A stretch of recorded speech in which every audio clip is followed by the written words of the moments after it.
And I hear the intro to Born in the USA, and I'm like, this is the best thing ever. But I don't know the intro, like, something about it was just sounded so cool to, like, me as a 7-year-old. And I was like, I was bopping, I was thrilled, excited.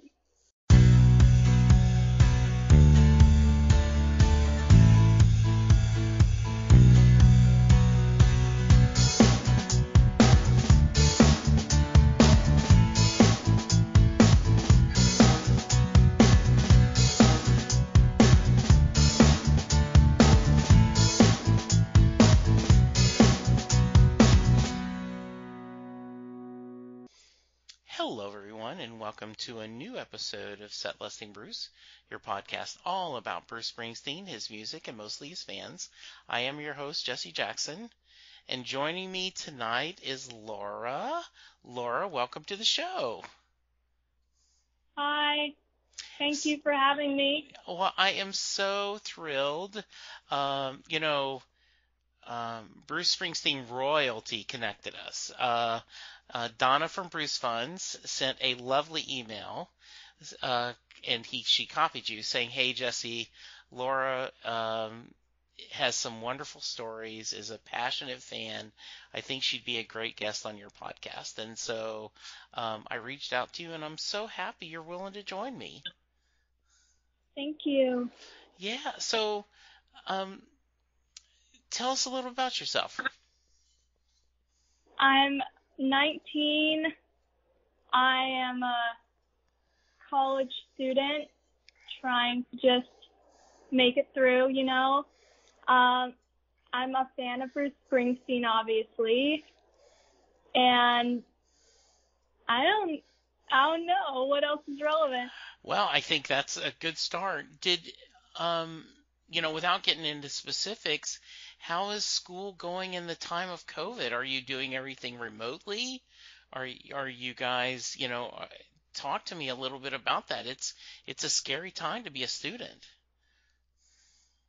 Yeah, so I'm doing everything remote. I decided to do everything remote, but there's an option to, like, be on campus. Okay.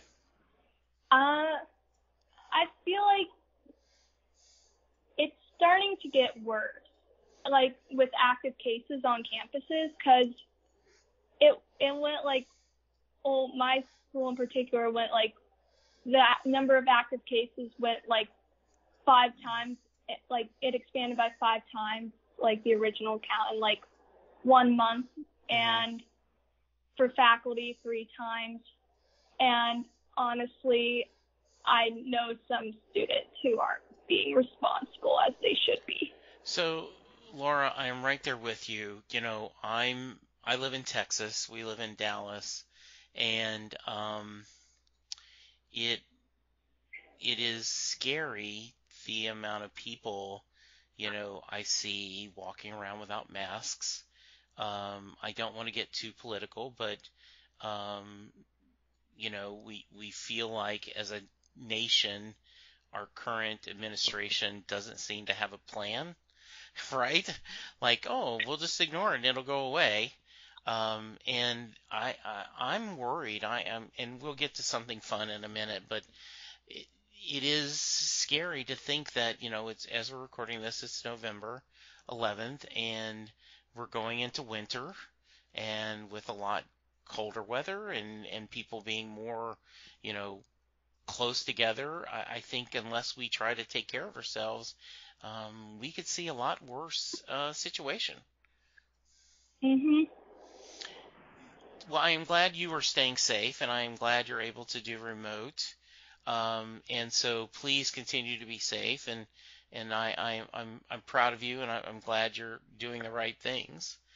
One of the things I always like to do, Laura, is to go back at the beginning. So talk about growing up. You shared with me before we hit record that you were from a mixed family. One parent is a Bruce fan, one isn't. So talk to me about growing up. What kind of music did your family listen to? And, just share a little bit of that background. Well, my mother is the one who does not like Bruce Springsteen. Okay. And while I was growing up, she listened to Anne Murray, Mary Chapin Carpenter, I believe that's Yes. her name. I love Mary Chapin Carpenter. By the way, ABBA. Yes. What? I'll tell you a Mary Chapin Carpenter story in a minute, but please continue. Organ music. Yes. Like classical organ music. Olivia Newton-John. The Carpenters, as in Karen Carpenter and Richard Carpenter. And my father is Bruce Springsteen, big fan. Glenn Campbell, Rolling Stones, Motown, Neil Diamond, Carly Simon, Frank Sinatra, The Who. Okay. So, kind of both sides. Does she not like Bruce's music, or does she think? Because I will tell you, I had an earlier guest who, and I don't like. Basically, they were telling her, or like whoever my guest was, that you need to stay away from people like Bruce Springsteen. They're a bad influence. You know, that's trash. You need to stay away from trash. So did she not like him, or just not like his music, or she just did not like rock and roll, period? She thinks he's flat when he sings, and that he's pitchy and off tune, and that his music is just him doing incoherent. Okay, that's great. But I feel bad insulting, saying negative stuff about Bruce, even though I'm not directly saying it. No. And no, I totally understand what you're saying. And, you know, it's interesting.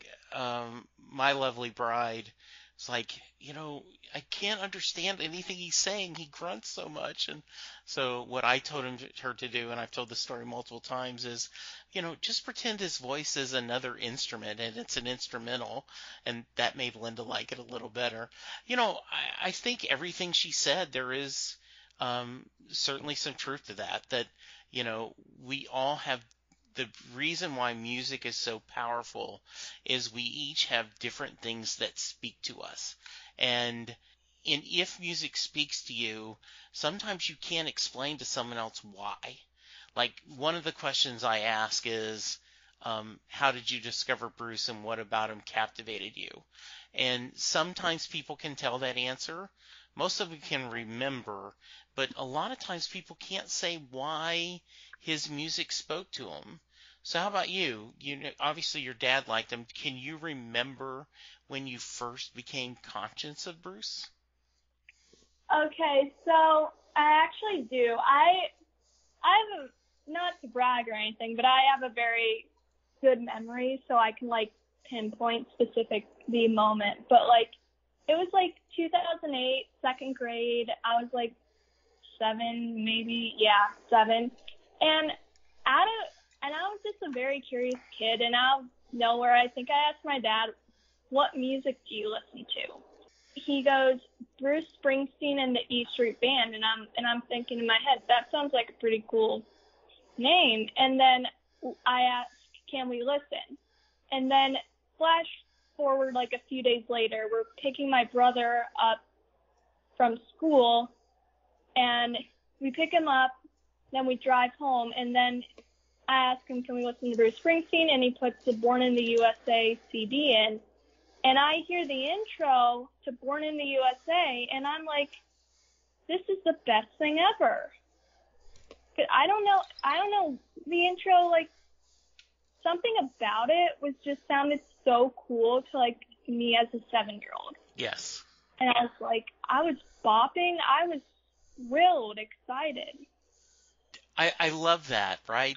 You can, and there's something about that, you know, the anthem, that him blasting it out, it captivates you at that young age. That's a lovely story. So you're in the car, you ask to hear the song, and your dad plays it. do you immediately tell him how much you like it? Yes, yeah, I do. I'm like the most excited like I've ever been, and I'm like I keep saying like this is the best thing ever, and then there are actually like some parts of Born in the USA that I found funny. Like I found the lyric "I'm a cool rockin' daddy from the USA" that I found that funny when I was a kid, and I mean I didn't really get the lyrics back then, so I was young, but there was just I thought it was kind of the lyrics were funny when I was 7, and I thought the like introduction was the best thing ever. Sure. And that makes sense, right? I'm a cool rockin' daddy in the USA. Would as a kid, right? You love that. And there is debate and discussion that there's people who are much older than you were then that don't understand the song, right? As they play it, outside of Trump's window when he's got COVID, and like, do you not read the lyrics? Have you ever paid attention? So I think a 7-year-old could be excused from liking that anthem and not understanding what it's about. Um, Yeah. your dad must have been thrilled, right? Yeah, and then like I think he played at the Super Bowl in 2008. I might be wrong, but and so then I would like coincidentally it was like the same year I think, and I remember thinking like watching it very and like I was watching the every move and very focused, and but part of me also thought why isn't like a theatrics thing like they normally do, like that artists normally do, but I still liked it nonetheless. So what I think's interesting is, I was so excited Bruce was playing the Super Bowl, right? And my son at the time was not a fan, and none of his friends, he was in college, and none of his other friends were just looking at me like, I don't care, Papa J.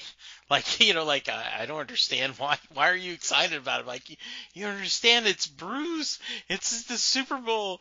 Um, so did you guys tape it or DVR the show? It was live.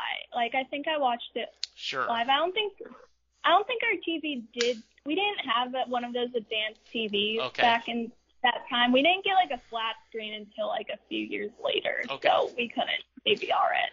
Okay, because I didn't know if maybe because the reason I'm asking is, my son, we would tape stuff, and we had a VCR back then, and like he certainly was young enough to watch Barney, and then Raffi.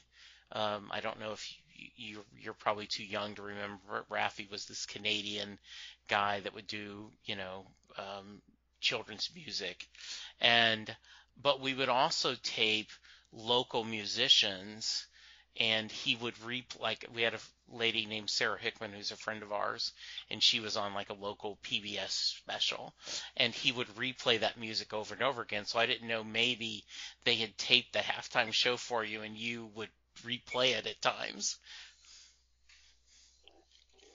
Yeah, I mean, I saw it once on YouTube a few years later, but Uh-huh. I never really replayed it. Okay. I mean, go on. No, I was just going to say, so that was like early memory. Um, as you growing older, how did your fandom change? Like, did your dad keep showing you different kind of Springsteen albums, or did you start exploring it on your own? I would say a combination of both. The albums that I was most familiar with as a kid, like before high school, would be Darkness, Born in the USA, and Born to Run. And I think what helped me get into like most of the songs on those 3 albums was I wasn't around when they were released as singles. So I just heard them all through, and I feel like I didn't have the bias of knowing which one was a single or hearing one more than another and conditioning myself to like it. Because when I listen to like albums today, I tend to like the singles better because they're played more and I know that it's a single. But that helped a lot with me liking Bruce, just hearing the album, not knowing what songs were popular. But I would say that in high school, my fandom kind of changed because it started to not become my dad's music. It started to become my own. That is exactly where I wanted to go, Laura, is, on high school, we often find our own voices or our own, what our musical taste. And I'm going to sound like an old fart, and I apologize in advance, right? Because I am 61 years old, right? But and so I'm going to have this totally wrong. But your peers may be listening to Taylor Swift or Lady Gaga, and I'm sure you had your share of liking that music too. But Bruce stayed part of your listening in your music vocabulary. Yeah, it sort of happened like 10th grade. I became really depressed and lonely, and I was like, I don't know, I just remember once I decided to just listen to Bruce Springsteen's album Born to Run, just start to finish, and I had like this appreciation for Thunder Road that I never had before, because honestly, before high school, I didn't really care that much for Thunder Road. I liked 10th Avenue Freeze Out was my favorite song on Born to Run when I was before high school. But then when I listened to Thunder Road in like 10th grade, it just made me feel like I was being like transported to another world with my earbuds in. And there were just some lyrics. I know like Bruce doing these songs might not have been referring to my situation, but it felt like it was what I needed to hear in those situations. Like, I Know You're Lonely and Thunder Road. And then there's something about like finding, like fighting for people in Thunder Road, or like persistence that spoke to me. It was sort of like a reality that I wanted to have and the reality that I had at the same time, if that makes sense. And then I started to explore Badlands more and the Darkness album. And that's when I felt like I truly connected to the music, rather than just, oh, this tune is catchy and it's upbeat,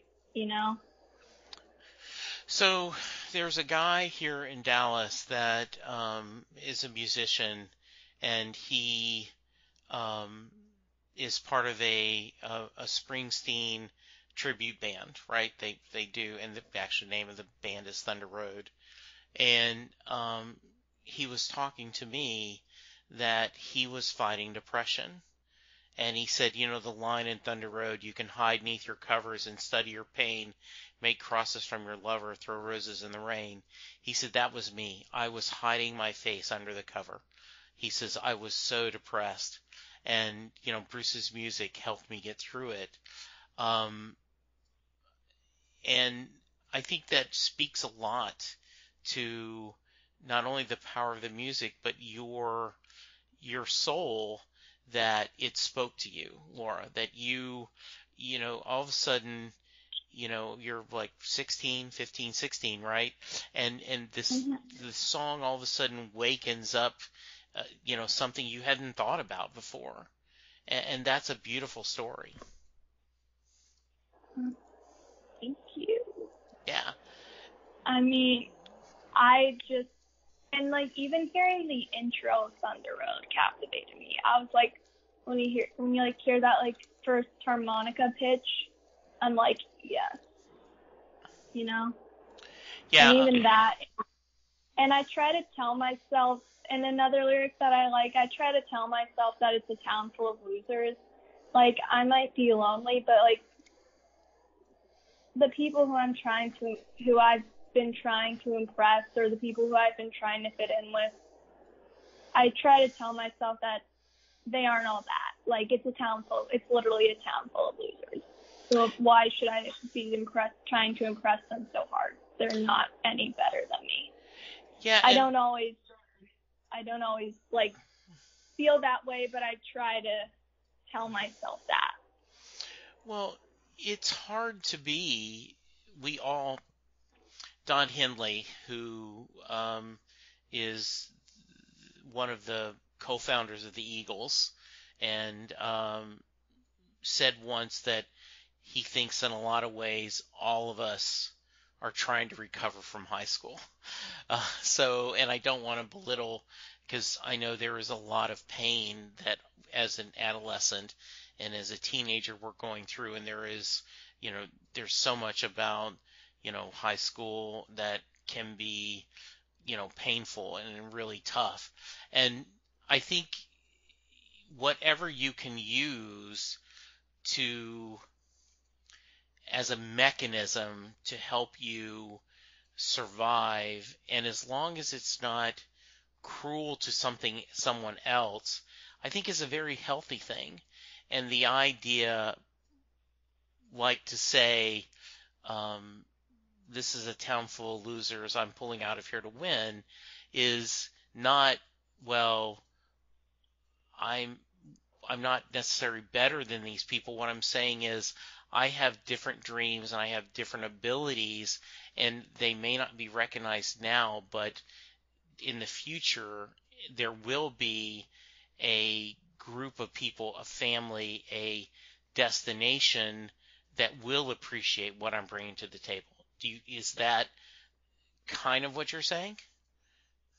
Yeah, and sometimes I feel like I still haven't really found that yet, but I don't know. I just, like, yeah, I might have something to offer, and I don't know. It's more like these people aren't better than me. Like, why do I? Absolutely. And to be candid, Laura, I'm 61 and I still don't know what I want to be when I grow up. So, you know, and I do think there is, um, one of my favorite Springsteen songs is Better Days. And the reason why, and I've talked about this often, I believe what Better Days is saying is to enjoy the journey. That there may be hard times, there may be challenges, but too many people say, well, when I get out of high school, then I'll be happy. When I graduate from college, then I'll be happy. When I find a partner in my life, a significant other, then I'm going to be happy, versus like enjoying your time, like as this journey, as I go through school, and appreciate the fact that I am, during this horrible pandemic, I am surviving and I am figuring out a way to get my education and being safe. I am enjoying Bruce's music. I'm enjoying, making friends and knowing things, right? It is the journey. Yeah, and then I also kind of owe it to Thunder Road in addition, because I got into writing through Okay. Thunder Road, and that's helped me a lot. I mean, that just helped me a lot. And then I shared it at the Bruce Fund's birthday celebration, and it was like hearing myself read it for the first time, and then having such positive feedback was reassuring.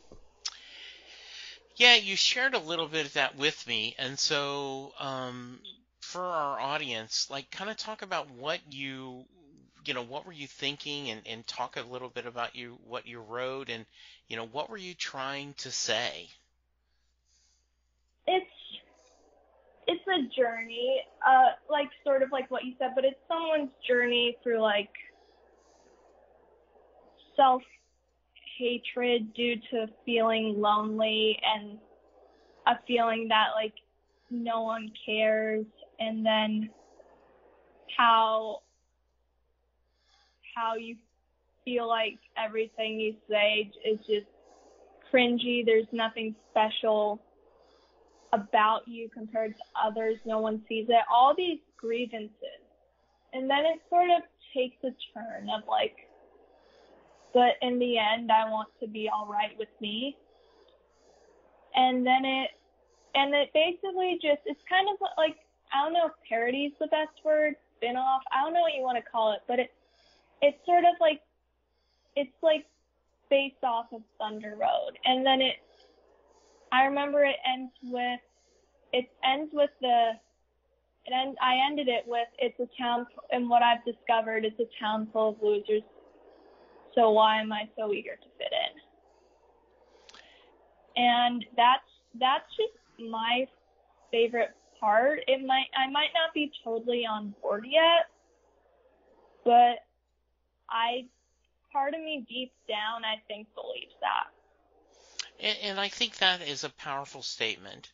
And especially, no matter your age, no matter where you are, there is a desire and a pressure to fit in and to be accepted. And one of the things that I love most about this Springsteen community in doing this podcast is I get a chance to talk to a lot of Bruce fans and a lot of music fans, and 99% of them have no judgment and have a spirit of friendship and love and acceptance. And I think that is the group that I should be trying to fit in with, right? If someone doesn't want to accept me, why should I fight so hard to make them accept me?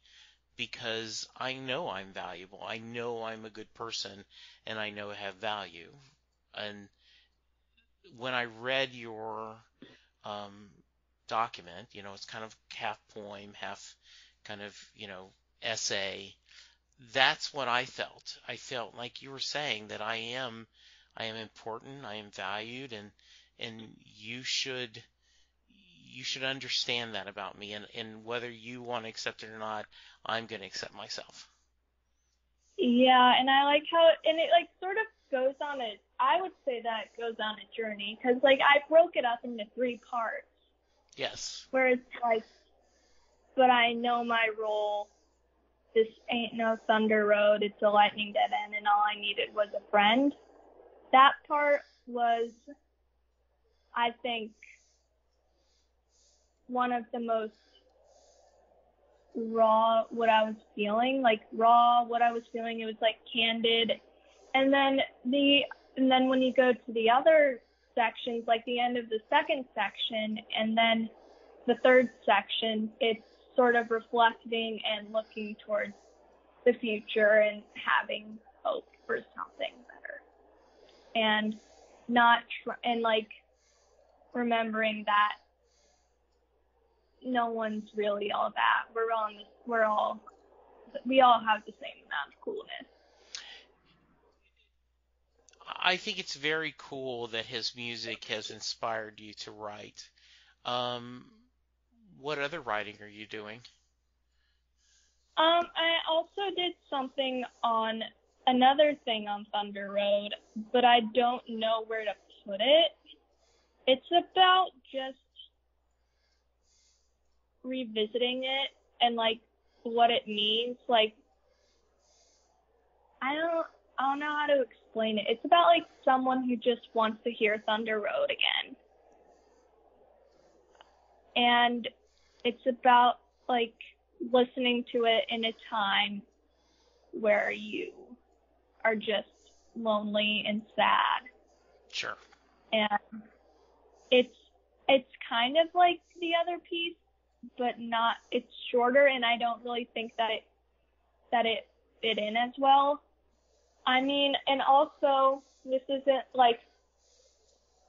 kind of different, but I had to do it, like, I had to take an honors class for my college, and I was like, I don't want to take any of the honors classes that are offered.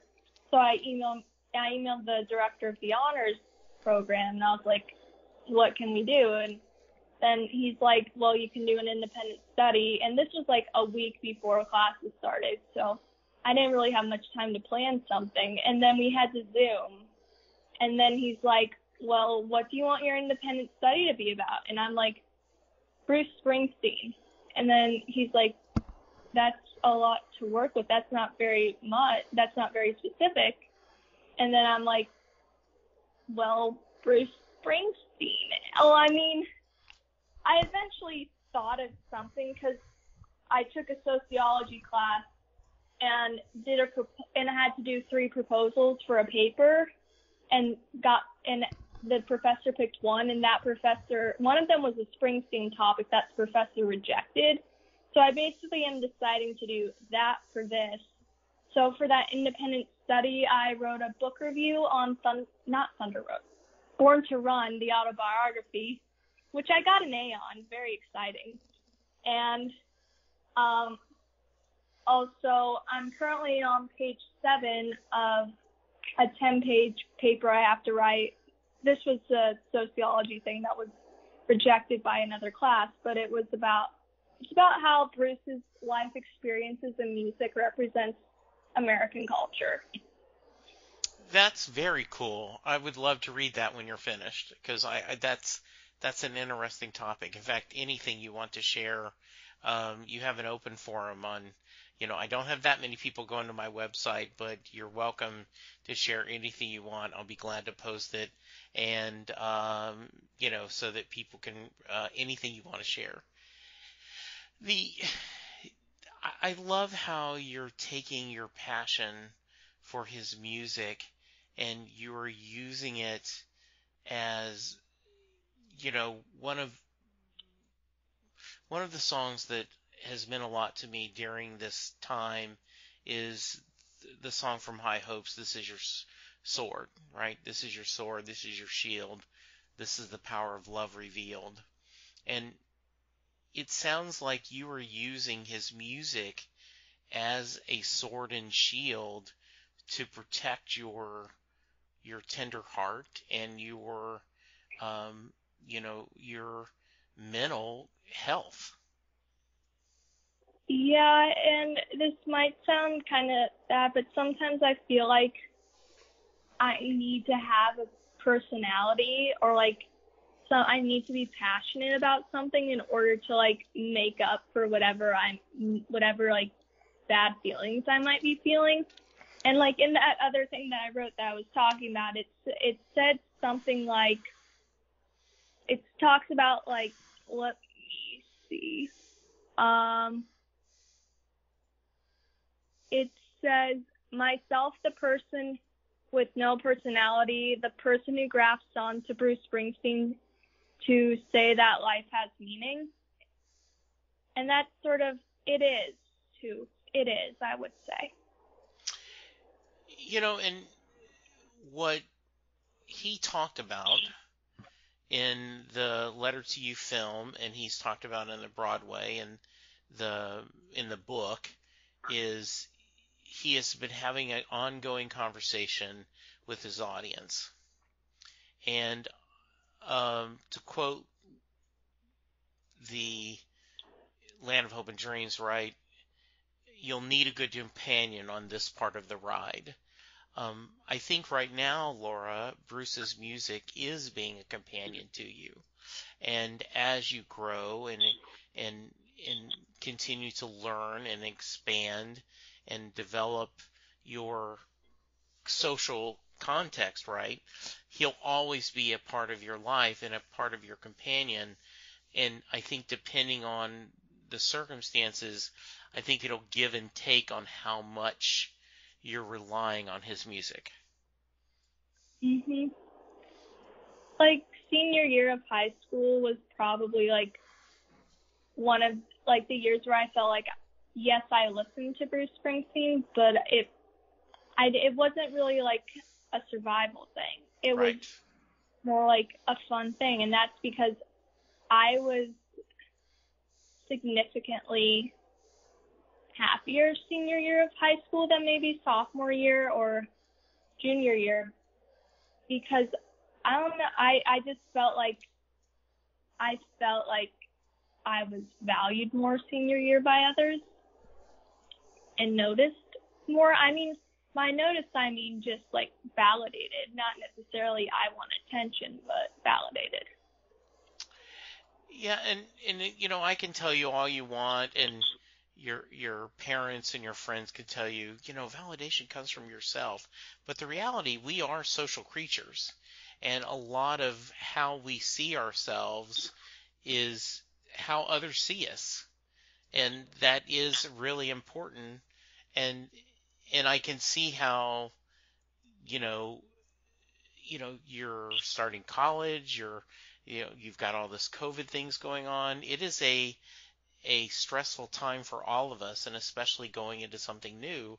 And I know that I speak for I can't speak for Bruce, but I'm sure he finds great comfort that you and me and others, we use him as, you know, I've heard the phrase several times, the soundtrack of our lives.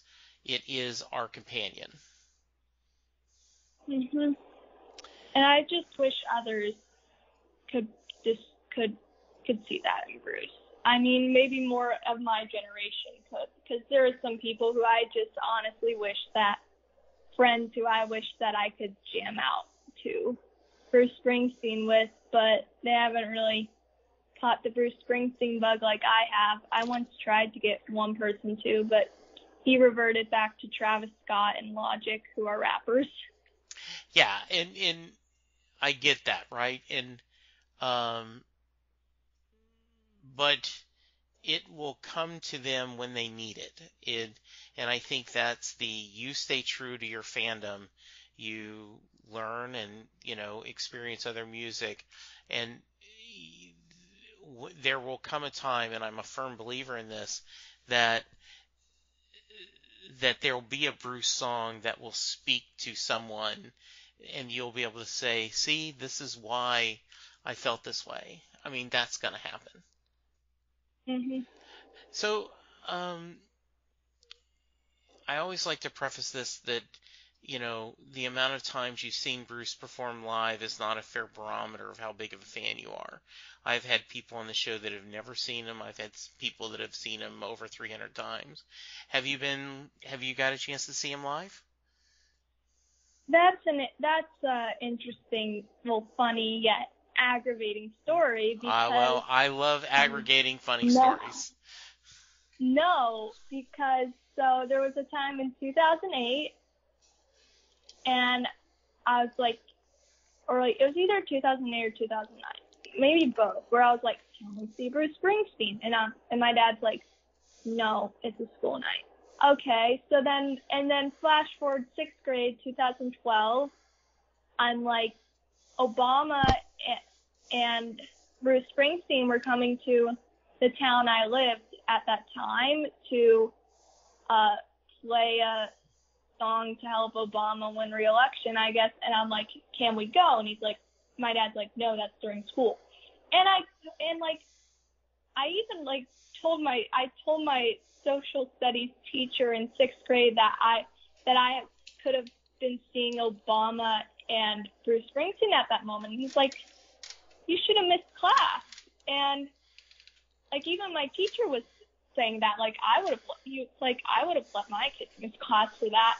And then there's a time in 9th grade for the River Tour in 2015, 2016, where I'm like, can we see Bruce Springsteen? No, it's a school night.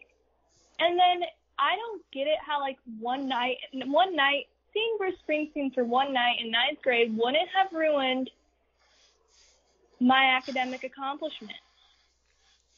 seeing Bruce Springsteen and Obama in 6th grade where nothing matters wouldn't have ruined anything. 2nd and 3rd grade, seeing Bruce Springsteen wouldn't have ruined anything. I might have been tired, but you get over that. That's a very little concern, like 13 years later. So, and then my dad, in 1978, a college student at Princeton, saw Bruce Springsteen on a school night. Yet he's saying, nope, you can't do it. And that's why I haven't seen him yet. So I have tears in my eyes because I am laughing at the situation, not at you. And also because what I find humorous and not is the difference of parenting, okay? So I've already talked about my son a couple of times. So like in the 1st or 2nd grade, we got tickets for opening day at the Texas Rangers ballpark, the baseball team, opening day. And so, it's on a Tuesday, the game's at 1:00, and, I'm like, hey, we're going to the game. All right, what are we going to tell the teacher? What are we going to tell him, Mrs. School? I said, we're going to tell him you're going to opening day. I said, I don't care. I said, I think in the long run, the idea that I took off work and I took you to a ball game is going to mean more than whatever you're going to learn in 2nd grade that day. Right? That's what I'm thinking. Right? And then when college actually matters, like college you actually matters more, and then he talks about how he saw like Bruce in 1978 and how like the ties that bind was what he saw Bruce perform it for the first time, I think. I'm like, I don't get it. It's hypocritical in my opinion. So it is not my place to criticize your father. He is your father and you love him. But if I had been your dad, I would have said, okay, the bonding of us going to a Bruce Springsteen concert together, and yes, you may be a little bit late, but when Bruce only comes to town once a year at the most, we got to take this. So I am right there with you, Laura. I mean, I'm sure in the long run you will forgive your father and will love him always. But when you're like the night before you graduate college, or like before your wedding at the rehearsal dinner, let me tell you what my dad did, right? And tell that story. I think he missed the chance. He should have taken you. And I hope the next time Bruce tours, you call him and say, look, Dad, we've missed it the last few times. There is no way that how many more times is Bruce going to tour? We have to go together. There is no way we're getting out of this without us seeing Bruce together. Right? Yeah, but I try to look at it this way. Yes. All of those times where Bruce Springsteen has performed was before 10th grade. And as we said before, 10th grade was when I felt like I was at a deeper connection. Yes. So I'm thinking that it will mean more, and being my first time seeing him, it would mean more, have more gravity, and I'd be looking forward to it more, and overall it'd just be more enjoyable. That's what I try to say. You are a wise woman, and you and faith will be rewarded.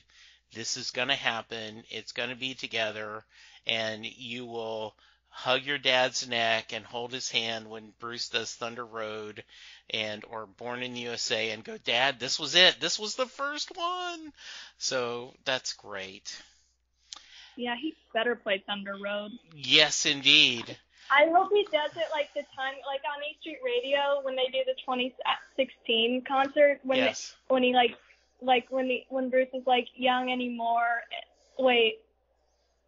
When the crowd goes like, Show a Little Faith, There's Magic in the Night. I don't want to sing because I don't want to get judged, but Okay, I understand. No judgment. There's no judgment, that phone. part, Yes. like in the 2016 when like the audience sings that, I really want that to happen. That gives me chills. Absolutely. Yes, when Avery goes, have a little faith, there's magic in the night. Absolutely. So you've talked about Born in the USA was your first love, and you obviously have shared how much Thunder Road has meant to you. Are there other songs or albums that you use that mean a lot to you as a fan, and that you bring that either brings you joy or brings you comfort? Well, Darkness, I really like. I mean, I also like Western Stars. I mean, for me, it was like a no-skip album. Every song is like great, and like there's no songs that I consider overrated. And it was just, I went to see the movie with my dad, and we enjoyed it. So wait a minute, pause it. Like, wait a minute, Laura. Was it a what? school night? Actually, yes. Okay, so maybe he's learning. Maybe he's learning. Okay, that's good. It was like last year. It was like in October. Okay. Last year. It was after a doctor's appointment, Okay. and I remember I actually had an assignment due at midnight, and we got back like to my dorm because he traveled. He like did like a car ride up, and we went back to the dorm, and like I was cutting it close. Well, it was not. Was it? Maybe it wasn't. It wasn't due at midnight. It was like I had to have it was due like sometime during that time. Either way, I was cutting it close, and I was like, because I saw Western Stars, I had to be like up at like 1 and 2 trying to perfect the assignment that I could have done that other time during the Western Stars time, but it was worth it. I don't think my dad knew about the assignment, so maybe that's why he let me do it. Well, but that was why he didn't want me to go to concerts. Right. But to be fair, I got a 98% on that assignment despite all of that, and it didn't hurt me in the long run, and I saw Western Stars. And absolutely, and you got to go with your dad. All right, so hey, Dad, look, all right, we got to make plans, Dad. You know, your girl needs a live show in 2022. Like, you have concerns, give me a call, Dad, okay? Just in case he's listening to the podcast. Yes. Downstairs, I secluded myself, so like no background noise will be heard. But thank you.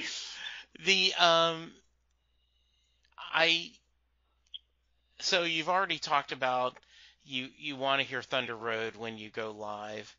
Are there a couple other songs that, and obviously that's a tough question, Laura, right? Like, the question is, what songs do you want to hear live? All of them. But are there a couple songs that you go, that you will, like, oh yes, I'm so glad I'm getting this? Ooh, I have to think about this. 10th Avenue Freeze Out, maybe? Sure, that's a great one. This might sound, I wish I could have seen Clarence do like that. Sure, like, absolutely. Or like the Jungle Land solo. That's yes. like, I'm trying to think. I hope that, like, I saw the Letter to You, like, countdown, and Burnin' Train. I heard that could be an opener. I'm not opposed to that. I think that's the song they're going to open with. I love that song. What else? Ghost. Definitely Ghost. Radio Nowhere. If I could perform a song with Bruce Springsteen, it'd be Radio Nowhere. I don't know why. That's a great I know, like, song. Thunder Road's my favorite, but if I were to perform a song with Bruce Springsteen, it would be Radio Nowhere. Do you play an instrument? I did percussion and viola in high school. Okay. And go on. No, I was going to ask, and can you Can you play Springsteen on the viola? I mean, the melody, probably I could just learn it by ear. Yeah. But I don't know where my viola currently is. Okay. Well, I wasn't going to make you play. I just was curious of doing that. That's funny. That's great. Um, so that's a good choice. That's a really good choice. Um, so Laura, what have I not asked you that I should? I actually made a list of like the email stuff. You didn't ask me my musical taste in high school. Yes. Um, um, um, musical taste in high school. Top 40, like the pop stuff. Yeah. Bruce Springsteen, duh. And so something that Bruce Springsteen and I have in common is we have Dutch last names, but we don't have as much Dutch in us as other Interesting. stuff. Yeah, So like cause I'm like 1/16 Dutch, okay. but still because my last name was Dutch, I like wanted to know like I sort of wanted to try out some Dutch music. Hmm. And it's kind of like American pop music, but in Dutch kind of. But there's this Dutch artist that I really like. His name is Snell. I might not be pronouncing that right, but who knows? I also like classical. I really love percussion music, like marching band, drumline. Sure. I love it. Okay, that's great. And jazz, blues, rock, and then that's basically covers a lot of it. Good. And there was this album. It's not an album. It's more of an EP. It's called Somewhere Over My Head by Grace and Chance. Okay. It's one of my favorite albums. Well, Okay. EPs, whatever you want to call it. And I listened to that a lot in high school.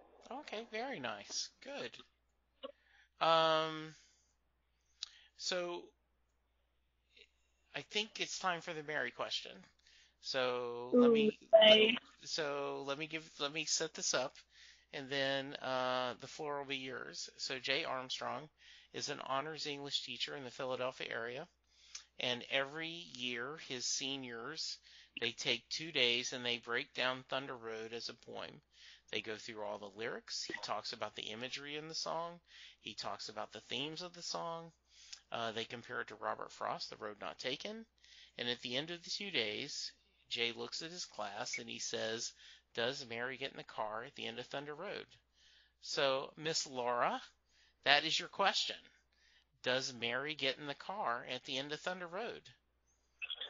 Okay, so I actually did some like thinking about this, and I have evidence to back me up. So yes, and it involves me using Born to Run as evidence. So from what I've seen, Bruce wrote a lot about his parents. And like in Nebraska, there were some songs about his experiences with his dad. And it sort of led me to believe that like maybe the song could be about his parents and them moving to, like, how when Bruce was 19, his parents moved to California with his little sister. So it kind of makes me think that it could be about that. And furthermore, on page 108 of Born to Run, it says, 6 months later in 1969, at 19, I stood in our driveway waiting as my parents and little sister Pam pulled away. They had all of their belongings packed on top of their 1960s Rambler. They took $3,000 with them, all the money they had. They slept a night in a motel and 2 nights in the car and drove 3,000 miles. East Coast Okies, headed for my father's promised land. And in Thunder Road, it says we're riding out tonight the case of promised land. So maybe that's like the dad. I don't know. This might be some conspiracy theory stuff, but I don't know. And then furthermore, again, page 131, Bruce then refers to it again and says, "It was my mom and pop coming to welcome their only son to their promised land." And then the next section is called Promised Land, which makes me think maybe Mary's the mom, and going to California is we're riding out tonight, and it's the town full of losers going out eager to win. So I'd say yes, if I'd say yes because of that. But I think that is awesome. I think, and I am not surprised based on listening to you tell the stories of all the A's you get on papers and projects. So thank you for doing the research, and thank you for showing your work and citing sources. Well done. No, I think that is perfect. I think that is great. Laura, this has been a lot of fun. I hope you had fun. I did. I know you said you started out being a little nervous. A little better toward the end? Yes. Good. That is my hope. You have been a wonderful guest. You are a great storyteller. You are a passionate fan, and I don't want to sound condescending, but the future of Springsteen fandom is in good shape as long as there are fans like you this generation. So well done. Thank you. Yes. Thank you so much for joining me. And anytime you feel like talking or you feel like sharing, just reach out to me and say, "Hey, Jesse, I got an idea for an episode, and I'd love to have you back." Okay? Okay. Very good. All right. Hang tight while I tell the audience goodbye.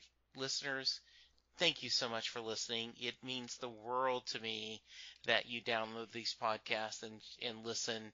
And please, please take care of yourselves. Remember to social distance, wash your hands, put on an effing mask, and let's be good to each other because, things are tough out there and we all need a little more kindness. So for now, take care and we'll talk to you soon. Doing a podcast at times can be a one-way conversation, and I hate that. So please let me know what you like and don't like about the work I'm doing. You can reach the podcast via email at setlistingbruce@gmail.com. The show is on Twitter at setlistingbruce, and my personal Twitter is at jessejacksondfw. We have a website, www.setlistingbruce.com. From there, you can find links to other Springsteen podcasts as well as other music-themed podcasts. We have a page devoted to our own SLB All-Star Band. These are guests who have been on the podcast more than 3 times. There is a link to our store where you can purchase Set Listing Bruce shirts as well as a Merry Question t-shirt. There is a link to our Patreon page where you can sign up to help support the podcast financially. We have different levels and different rewards based on your support. If you don't have any extra cash, and right now who does, you can support the podcast by subscribing via your favorite podcast player and leaving us a review. The more reviews we have, the easier it is for people to find us. And please tell a friend about the podcast, especially if they love Bruce or music, because it will make a difference.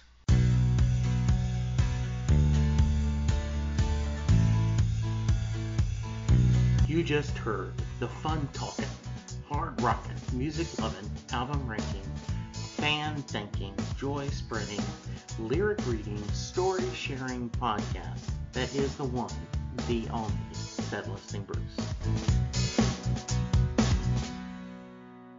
Set Listing Bruce is part of the Southgate Media podcast group. The theme for Set Listing Bruce was written by David Rosen, used by permission.